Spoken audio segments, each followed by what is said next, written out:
Hello बच्चों, आशा करती हूँ आप सभी जो हैं अपने घरों पर स्वस्थ होंगे। हमने अपनी पिछली ज्योग्राफी की क्लास में जो है हमारा जो चैप्टर 3 है जनसंख्या संगठन वो कंप्लीट पूरा हो गया था। आज जो बारी है हमारे 4th चैप्टर की जिसका नाम है मानव विकास यानी कि ह्यूमन डेवलपमेंट। सबसे पहले हम ये जानने की कोशिश करते हैं कि मानव विकास की जो अवधारणा है वो कहाँ से आई, कैसे वो बनी, कैसे जो है हमें इसकी ज़रूरत पड़ी। तो मानव विकास होता क्या है?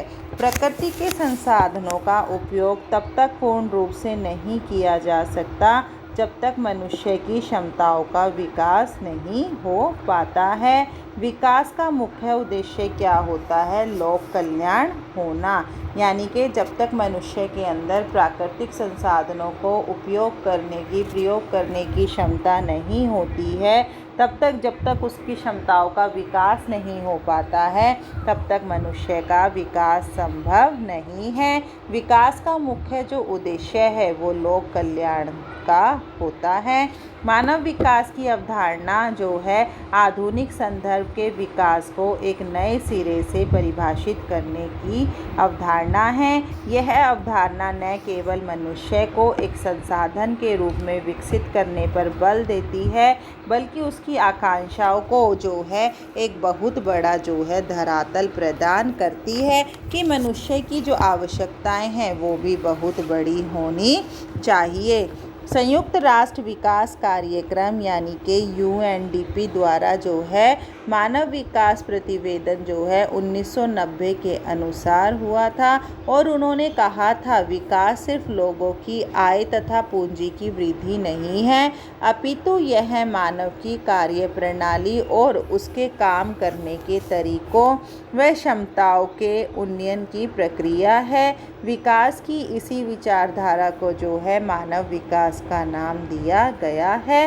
अर्थात यह भी कहा इसका अर्थ क्या निकलता है कि सिर्फ एक आय में और पूंजी में वृद्धि होना ही मानव विकास नहीं है बल्कि उसकी जो कार्य करने की क्षमता है, कार्य करने के जो तरीके हैं, जिस प्रकार वो कार्य प्रणालियाँ बनाता है, नियोजित करता है, उन सबको जो है मानव विकास का नाम दिया गया है। मानव विकास मनुष्य की जो है आकांक्षा और विकल्पों को बढ़ाने व जन कल्याण के स्तर को ऊंचा उठाने की ही प्रक्रिया है। मानव विकास का महत्व क्या है? मानव विकास का जो है देश के किसी भी आर्थिक विकास के लिए मानव विकास का बहुत बड़ा योगदान रहा है। मानवीय विकास से ही जो है राष्ट्रीय आय व प्रति व्यक्ति आय की वृद्धि की जा सकती है। और क्या होता है मानव विकास से? मानव विकास से ही जो है उत्पादन की नई नई तकनीकों का आविष्कार होता है। यदि देश के योग्य, कुशल, प्रतिभावी व्यक्ति, वैज्ञानिक आदि होंगे तो देश के प्राकृतिक संसाधनों का जो है अच्छे से सही ढंग से वो प्रयोग कर सकेंगे। और क्या है, उसका सही ढंग से प्रयोग होने के कारण ही जो है हम नए नए साधनों का जो है निर्माण कर सकेंगे। ये है हमारा मानव विकास। अब है हमारा वृद्धि और विकास। अभी हमने जो है मानव विकास के बारे में समझा कि मानव विकास कैसी अवधारणा है या किसे जो है मानव विकास कहा जाता है। अब है हमारा वृद्धि और विकास, यानी कि वृद्धि और विकास जो है वो सिक्के के दो पहलुओं के रूप में काम करते हैं। वृद्धि और विकास दोनों का जो है संबंध समय के अनुसार से परिवर्तित होता रहता है। अंतर केवल क्या होता है कि वृद्धि में जो परिवर्तन होता है वो मात्रात्मक होता है। यदि मात्रा बढ़ जाए तो वह वृद्धि पॉजिटिव यानी कि धनात्मक कहलाती है। यदि मात्रा कम हो जाए तो वह ऋणात्मक कहलाती है। और विकास का अर्थ जो है गुणात्मक परिवर्तन से होता है।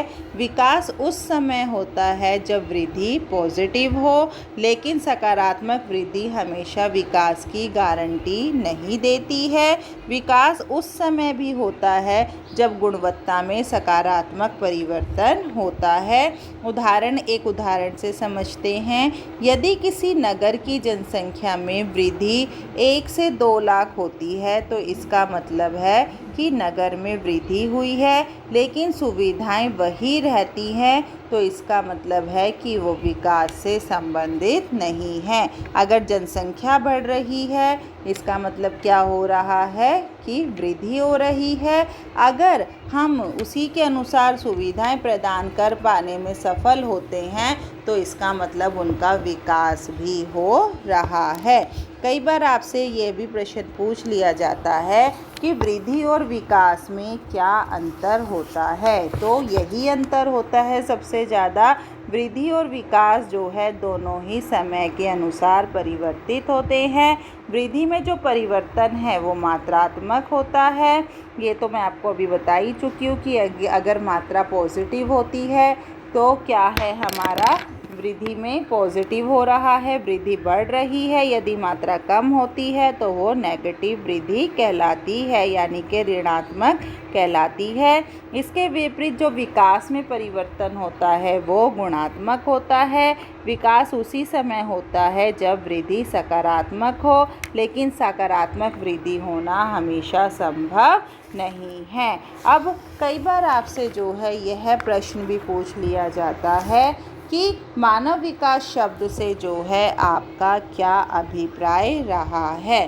तो मानव विकास का जो अर्थ है वो केवल आय और संपत्ति का विस्तार नहीं है, बल्कि मानव कार्य तथा क्षमताओं की वृद्धि की प्रक्रिया है। इस अवधारणा के अंतर्गत जो है व्यक्ति विकास के सभी पहलुओं के प्रति केंद्रित होता है। विकास का मुख्य जो लक्ष्य है ऐसी स्थितियों का निर्माण करना है जहां व्यक्ति अर्थपूर्ण जीवन जी सके। मानव विकास की अवधारणा का जो प्रतिपादन है वो महबूब उल हक द्वारा दिया गया था। ये कई बार आपसे शॉर्ट क्वेश्चनों में भी पूछ लिया जाता है कि मानव विकास की जो धारणा है वो किसने दी थी, महबूब उल हक द्वारा दी गई थी। उनके अनुसार जो है सार्थक जीवन केवल दीर्घ नहीं होता, जीवन का कोई उद्देश्य होना भी आवश्यक है। मनुष्य स्वस्थ होने चाहिए, उन्हें अपने कौशलों और प्रतिभाओं को विकसित करने में समर्थ होना, सक्षम होना चाहिए। उन्हें समाज में अपनी भागीदारी निभानी चाहिए। अपने लक्ष्यों की प्राप्ति हेतु जो है उन्हें स्वतंत्र रहना चाहिए। अब हमसे कई बार प्रश्न ये भी पूछ लिया जाता है कि मानव विकास के विभिन्न आधार या सूचक कौन कौन से हैं, या मानव विकास मापन के 3 प्रमुख क्षेत्रों को स्पष्ट कीजिए, या संयुक्त राष्ट्र विकास कार्यक्रम द्वारा परिभाषित मानव विकास की कल्पना का वर्णन करो, या इसे मापने की विधियाँ बताओ। तो जो परिभाषा थी वो हमने अभी पहले की है। अब हम जो है इनकी जो आधार है, जो मापन के 3 क्षेत्र हैं, उनके बारे में यहाँ पढ़ेंगे। सबसे पहला क्षेत्र क्या है, दीर्घ एवं स्वस्थ जीवन जीना। संयुक्त संघ ने अपनी डेफिनेशन में कहा था ना कि जो अच्छा जीवन जीते हैं तो दीर्घ एवं स्वस्थ जीवन जीना। दीर्घायु का जन्म के समय जो है औसत जीवन प्रत्याशा के आधार पर मापा जाता है। यह स्वास्थ्य और सुरक्षा की दृष्टि से सबसे अच्छा माप है। दीर्घायु पौष्टिक आहार, अच्छी चिकित्सा सुविधा व स्वच्छता का ही परिणाम होता है। जैसे जैसे मानव विकास होता है वैसे वैसे जो है जीवन स्तर ऊंचा उठता चला जाता है। मानव विकास की दृष्टि में जो है नॉर्वे प्रथम स्थान पर है। यहाँ पर पुरुषों की जो जीवन प्रत्याशा है यानी कि जीवन जीने की जो आयु है वो 76 वर्ष है और स्त्रियों की जो है 81 वर्ष है। इसी प्रकार भारत में जो है पुरुषों की जीवन प्रत्याशा 64 वर्ष है और स्त्रियों की जीवन प्रत्याशा जो है वो 67 ईयर है। मानव विकास के पैमाने पर सबसे नीचे जो है सिएरा लियोन है, जहां पुरुषों की जीवन प्रत्याशा जो है 36 वर्ष है और स्त्रियों की जीवन प्रत्याशा जो है वो 39 वर्ष है। यानी कि जिसकी जितनी ज़्यादा जीवन प्रत्याशा, जीवन जीने की आयु जितनी अच्छी होगी, वहाँ पर वहाँ का स्वास्थ्य, वहाँ की स्वास्थ्य सुविधाएं जो है उतनी ही अच्छी होंगी। और क्या है, शिक्षित और ज्ञानवान होना। शिक्षा का जो है हर क्षेत्र से ही जुड़ाव संभव है। शिक्षा का विकास से घनिष्ठ व धनात्मक संबंध है। शिक्षा को प्रौढ़ साक्षरता व विद्यालय शिक्षा के वर्षों की औसत संख्या के आधार पर मापा जाता है। शिक्षा आदमी के ज्ञान, विवेक और विश्वास को जगाती है। जैसे जैसे शिक्षा का प्रसार होता है वैसे वैसे जो है मानव जाति का भी विकास होता चला जाता है। मानव विकास की दृष्टि से प्रथम स्थान वाले नॉर्वे में प्रौढ़ साक्षरता दर 100% है, अर्थात यहाँ जो है सभी लोग शिक्षित हैं। भारत में पुरुष साक्षरता दर जो है 75 है और स्त्रियों की साक्षरता दर 54 है, जबकि सिएरा लियोन में जो है 45% और 18% है। उच्च जीवन स्तर के लिए जो है आवश्यक संसाधनों की उपलब्धता, यानी कि जीवन स्तर को ऊंचा उठाने के लिए जिन जिन साधनों की आवश्यकता होती है उनकी मात्रा सही है या नहीं है, यह भी मानव विकास में महत्वपूर्ण योगदान देती है। आवश्यक संसाधनों की उपलब्धता भी जो है जीवन का उत्तम आधार मानी जाती है। उच्च जीवन स्तर को राष्ट्रीय आय के आधार पर भी मापा जाता है।